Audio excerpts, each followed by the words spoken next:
Welcome to SportsBeat KC, the Kansas City Star's daily sports podcast. It's Thursday, September 24th, and I'm Blair Kirchhoff. Countdown to Chiefs-Ravens on Monday Night Football continues, and today we'll hear what Patrick Mahomes had to say about the matchup, last week's victory over the Chargers, and other topics during his weekly meeting with reporters. Mahomes and Andy Reid also gave a shout-out to Royals outfielder Alex Gordon, who announced his retirement on Thursday. We'll play Reid's comments on Gordon after the Mahomes interview. Then, after a break, we'll get the Baltimore perspective from Nestor Aparicio. He's been a member of the media for nearly 4 decades, and nobody loves Baltimore more than he does. Aparicio has worked in newspapers and now radio, and if he wound up running for mayor of Baltimore one day, I wouldn't be surprised. Okay, so let's get going with Patrick Mahomes. Hey, Pat. Andy had just mentioned how you and Lamar are friends and colleagues, obviously. I was just wondering what that relationship is like, how often you guys talk, and you being a fan of the game, when you have that opportunity on a Sunday Night Football or Thursday Night Football, how much fun do you have watching him?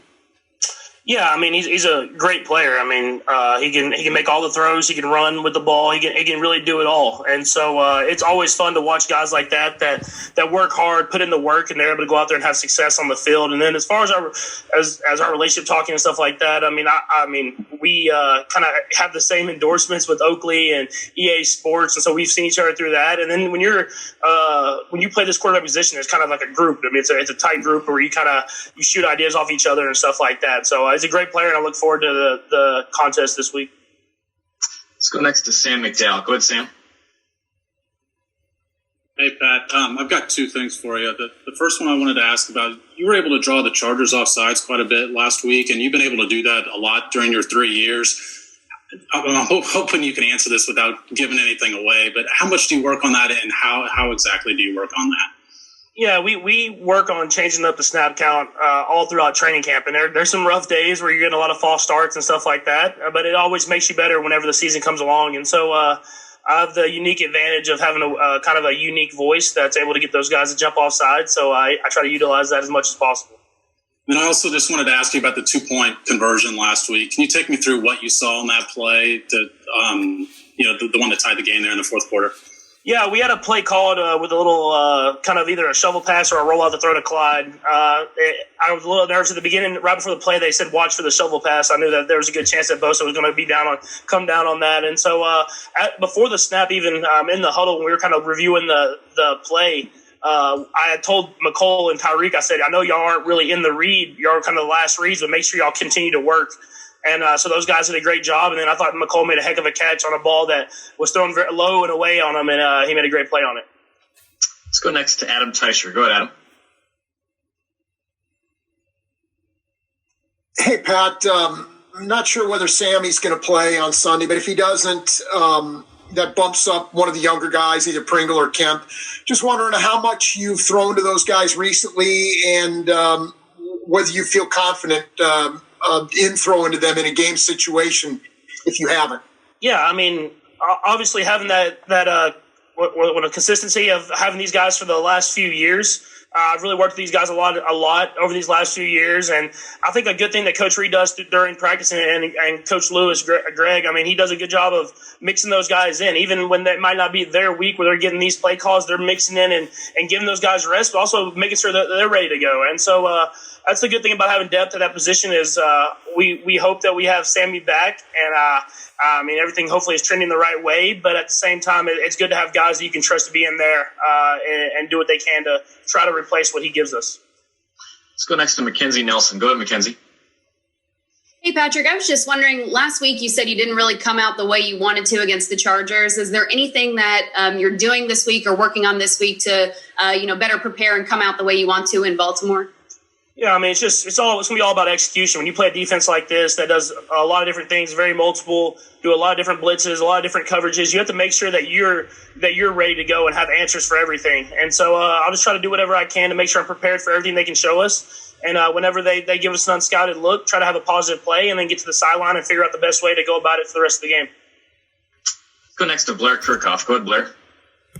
Hey, Patrick, just wanted to get you to put on your Royals cap for a moment and have a thought on Alex Gordon, who announced his retirement today. Do you know Alex? Yeah, I mean, Yeah. I mean, he's done everything the right way his entire career. I mean, the amount of Gold Gloves that he's won. I've seen him dive around the outfield growing up. I don't want to make him sound old, but growing up and throwing people out at the plate and doing everything like that. And then being able to hit and just being a leader on and off the field. I mean, he's someone that set the example of how to be in the Kansas City community and lead his team to championships and do it the right way on and off the field. Go next to Seren Petro. Go ahead, Seren. Patrick, I'm 99% sure I've got this right, but kind of two-part question. One, how does it feel for the first time on one of these Zooms to not be the best athlete on the Zoom? If I'm not mistaken, the guy I see down at the bottom was one hell of a runner, and that was my question about running quarterback style. Coach Reid was talking about the run being a part of what quarterbacks do in this offense. How much of that is like a design? Like, is there like a, for lack of a better term, an escape hatch that there are some plays that routes are designed, one, to get you the ball down the field, but if they're not there, to create those openings like you had on the big 20-yard scramble? Yeah, I think the good thing about having the guys that I have on my team, the receivers, running backs, tight ends that we have, is that defenses have to be accountable for those guys. And so they're getting depth. They're trying to stop those guys from beating them over the top. And whenever there's room to run, I have to be able to take advantage of it. And it's kind of been the last 3 years of usually when I scramble, I'm looking downfield to throw. So you're seeing defenses now, they're not leaving their guy. They're kind of just staying on them and letting me run. And I don't know if I can run like Mike, but I can run a little bit, enough just to get the first down and get out of bounds. We've got time for a couple more guys. Let's go Todd Lebo and then Harold Kuntz. Go ahead, Todd. Hey, Patrick, on the snap count stuff that Sam was asking about before, is it easier now as you've watched this go through, playing in front of no fans on the road? Are these things that you maybe wouldn't have been able to do on the road? And what would you compare the noise level to? I know what we heard on TV, but what would you actually compare the noise level to that you experienced in Los Angeles to any other thing that you've done like during a real game? I would first part of the snap count. I mean, obviously you get to use verbal snap count on the road, and especially when you're playing places like Baltimore, you're not going to be able to use that because of the crowd, and especially Monday night. So that definitely is an advantage. Only thing that's kind of a disadvantage, you have to change a lot of your code words on a lot of your audibles because everybody can kind of hear you on the TV copy and everything like that. And then you said the second part one more time. Second part of your question. Hold on one sec. There we go. Try that, Todd. What would you compare it to? I mean, like, how loud was it? They say it's 70 decibels. What's that sound like compared to anything else? Is it louder at practice when you guys pump the music and crowd noise in, or what's it even compared to? It's like practicing in the locker room with no one else in there. There's literally no noise, and it is different. It's not like practice, because practice you at least get music playing that kind of gives you something. So it's all about feeding off your own energy, and we didn't do a good job of that last week, but we can't start off like that against this team if we want to come out with a win on the end. Go to Harold for the last one. Go ahead, Harold. Hey, Patrick, much has been said about the competition between all the young quarterbacks in this league, especially you had one with Deshaun Watson in week 1, but now with Lamar. Lamar hasn't won one against you yet. I'm sure they're going to be very determined, but what would you say about if this is kind of a, if you will, a rivalry that you guys are going to be competing against for a long time? Yeah, I think you heard Coach Reid kind of say it a little bit before me. I mean, there's a lot of young, great quarterbacks in this league, which is awesome because, every single week you're going to get a great challenge and a great matchup. And so it's a little different because when you're on offense, you're never going to go face-to-face. You never get to go straight up against Lamar, but you know that he's going to go out there and put up points. And so you just have to trust in your defense that they're going to make stops when they're needed. They're going to find ways to do whatever they can to stop all the great stuff that he does. And then as an offense, you know that you're facing a great defense, and so you're going to have to find ways to put up points on the board if you want to get the win. May not have heard this. It's only happened in the last hour, and you got a lot of other things going on. But Alex Gordon announced his retirement today from the Royals, and I'm just wondering if you were something of an Alex Gordon fan. Yeah, big time. Big time fan of his. I used to joke Alex Smith that they look like brothers. And both of them played about as reckless as each other too. They're both great athletes. But I'm happy for Alex. He gets another chapter in his life here started, and I know he'll enjoy that. He's a family guy, and he'll enjoy being around those people. And I'm saying family and whatever else ventures into his life after this. But what a great career! He did it the right way. Kansas City was lucky to have him, and he was lucky to have Kansas City. Hey, it's Blair. We have a special subscription offer for SportsBeat KC listeners, unlimited digital access to the Kansas City Star's award-winning sports coverage. Sign up now for 1 year of Sports Pass for access to all the sports news, features, and columns presented on the kansascity.com site, and it's only $30. That's a 40% savings off our regular rate. Your subscription will automatically renew after the initial term at $50 unless you tell us to cancel. Your subscription helps support the sports coverage of kansascity.com and the Kansas City Star, and that support has never been more important. Please visit kansascity.com/SportsBeatKC offer to get this special offer. And as always, thanks for listening. Nestor Aparicio, WNST in Baltimore, 1570 AM. Nestor, what don't you do in Baltimore?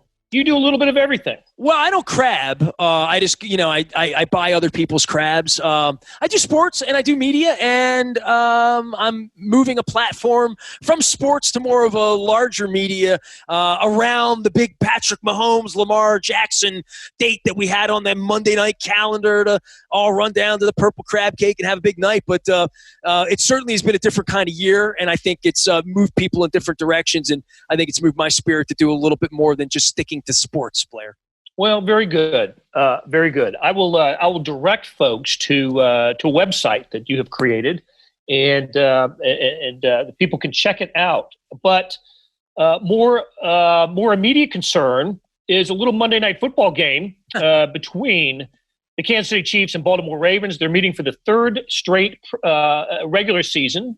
We thought they would meet in the playoffs last season. Didn't happen, but I wouldn't be surprised if we saw Chiefs-Ravens in the AFC Championship game or sometime in the playoffs this year. There has been no more impressive team in the NFL than the Baltimore Ravens. What is going right for this team?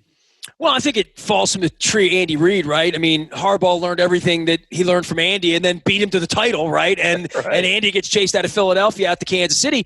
I think these organizations run really, really similarly, right? I think if you were plopped down in Owings Mills, you'd recognize it. If I plopped down on Andy's desk in Kansas City, we would see that they're similar. And when the COVID thing happened, first off, I didn't think they should have been playing football most of the summer. I live in a city that's been ravaged by coronavirus. I've lost friends. I've had friends' parents, more than I can count. And we're losing people in the country, now over 200,000 people. And I didn't know how it would work. I didn't know if it was going to be in the right spirit. I do feel like it's a cash grab, right? Clearly. But they're not packing people in here. The stadium will be empty on Monday night. I know you've had people in your stadium in Kansas City. I was down in Houston on Sunday where there was a hurricane coming through. Nobody in the stadium. And I come back to my room to eat some crawfish etouffee, and there are 20,000 people in Jerry's World right up the road, the same state. So, I mean, from municipality, people here are like, there are people in Kansas City last Thursday night. Why do we have people here? I was very unsure about how I would feel about it, how I'd feel about traveling, whether I would care as much, because it didn't feel like caring about sports mattered all that much in May and June and July. And if they're going to play, are they going to do it in a bubble? Are they going to play hard? I watched the Washington Capitals take a facer, look like they didn't even want to be playing, once they started playing. And then we see these teams finishing out the grid in hockey at Tampa and Dallas, playing so hard. My pal Barry Trotz, the Islanders played hard. But you wonder, how much do you have in? You have people opting out. You had coaches getting COVID on the front end we learned that John Gruden had COVID. Doug Peterson had COVID as training camp was opening. So all these college campuses shutting down. So I was wondering whether this was going to work.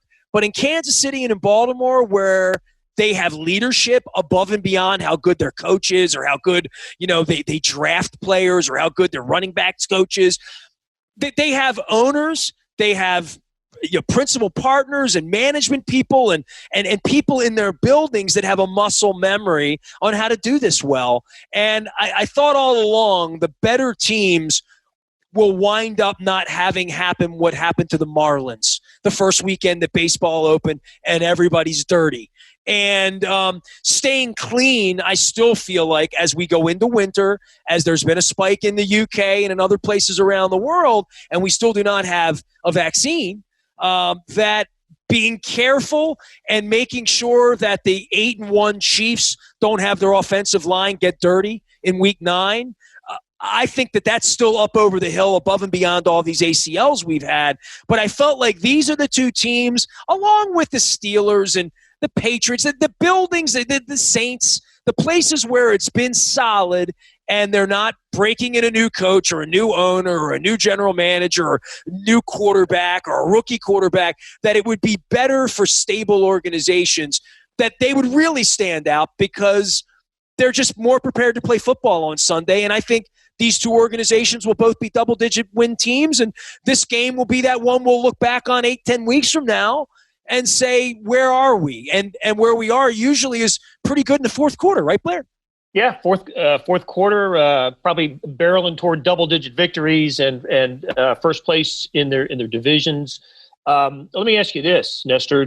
Do folks in Baltimore feel toward Lamar Jackson as those in Kansas City do toward Patrick Mahomes? And that is to say, for a guy that signed a 10-year contract extension for $500 million, people could not be happier in Kansas City for Mahomes' success. How about he buys a share of the Kansas City Royals with some of that money?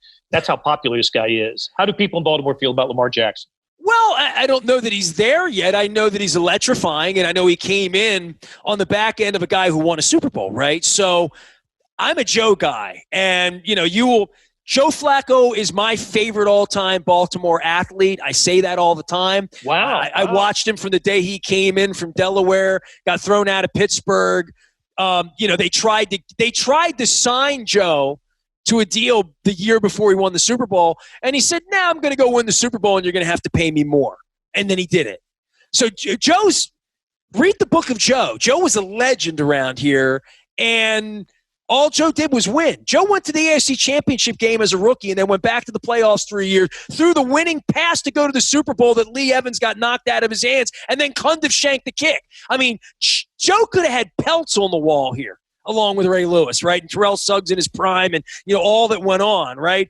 So Lamar comes in behind a guy who had a parade.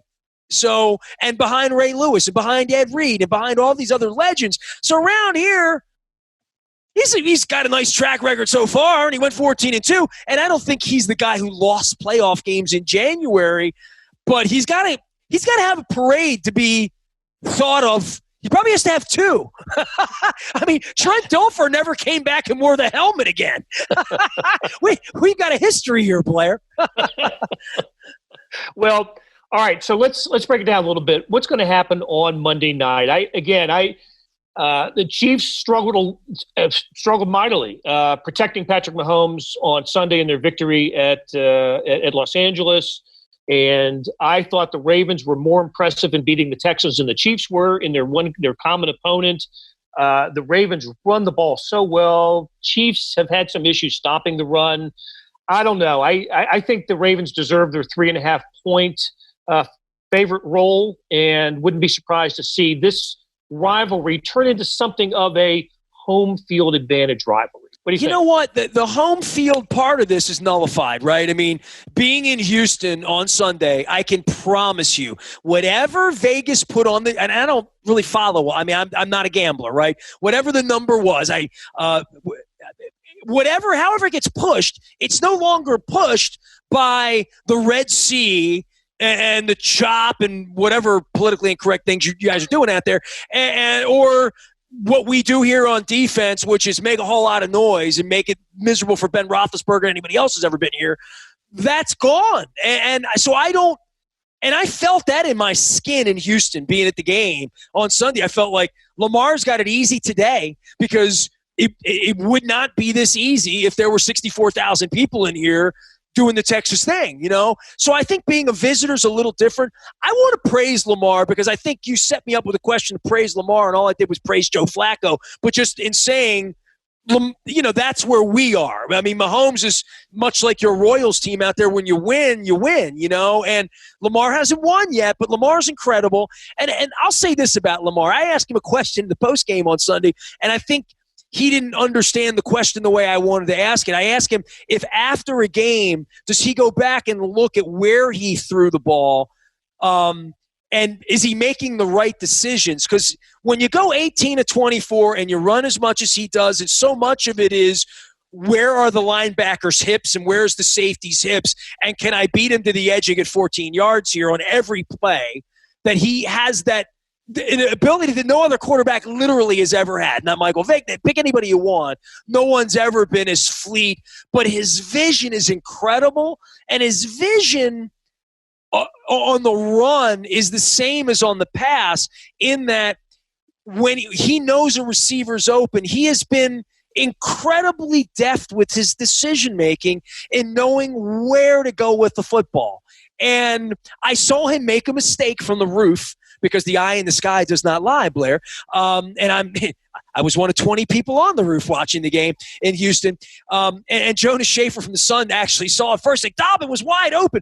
He forced the ball into Andrews. And my question after the game was more like, do you go back during the week and see many of those where you literally went to the wrong guy? And I don't think he does. And that is something that he was, coming out of Louisville, he ran too much, he didn't pass enough, he couldn't make all the knocks that you would throw on him after winning a Heisman Trophy. He makes incredible decisions with the football, and he's a much better passer than anybody ever gave him credit for being. And I don't know what that means until he wins games in January and has a parade, but between now and then, the thing that bothers me the most about him is how he seeks contact. In your day, the Hank Strams out there would say, we got to hit the quarterback. We got to hit the quarterback. The quarterback hits you. He's coming at you and making you miss. That's a little different than Cam Newton lowering a shoulder or whatever. I do worry because look at what happened to Saquon Barkley. I mean, it's just a tough game, and I worry about how much contact he takes on to make him my $450 million quarterback. Yeah, look, I don't know this for a fact, but I don't know how many games he didn't finish or how many snaps he hasn't taken because of an injury. But I do know that 2 years ago in the game at Arrowhead, where the Chiefs prevailed in overtime, he didn't finish the game. It was RG3 ended up finishing that game because he was knocked out. Lamar Jackson was. So.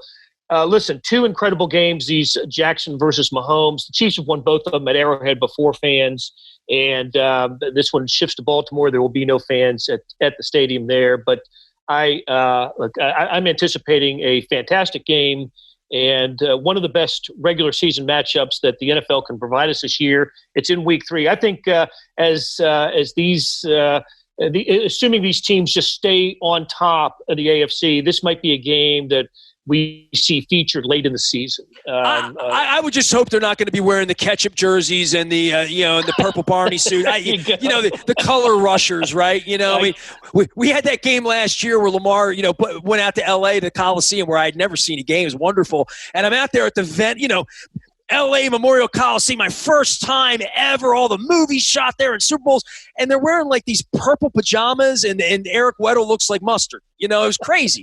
Stadium built for the 32 Olympics, wearing that. Looked like the Jetsons were playing, man. That's right. All right. Hey, Nestor Aparicio, great to have you on, and really appreciate the time, and look forward to perhaps seeing you on Monday. Blair, I appreciate it, man. No tourist crab cake for you in Baltimore. Appreciate it. Excellent. That'll do it for today. Thanks to our production staff of Derek Donovan, Randy Mason, Beth Welsh, Jeff Rosen, Chris Fickett, and Savannah Smith. Links to stories about the Chiefs and the Alex Gordon retirement can be found in the show notes and on kansascity.com. Earlier in the episode, you heard me talk about the Sports Pass offer. It still stands and still a good one, $30 for a year's worth of sports coverage, and that includes Sports Extra that comes with the e-edition. There are 45 additional pages of national sports coverage today. Well, here's an even better offer. Buy the entire Kansas City Star product. Sports news, features, commentary, and analysis, the whole thing. You get all the stories written by my talented colleagues, plus additional news, sports, and business coverage with the e-edition. The details can be found at account.kansascity.com/subscribe. That's account.kansascity.com/subscribe. sportsbeat.kansascity.com/subscribe. Whether it's the Sports Pass or the full subscription, you're getting and supporting the best sports and news coverage in Kansas City and helping us produce programs like SportsBeat KC. Thanks for listening, and we'll be back on Friday with another episode.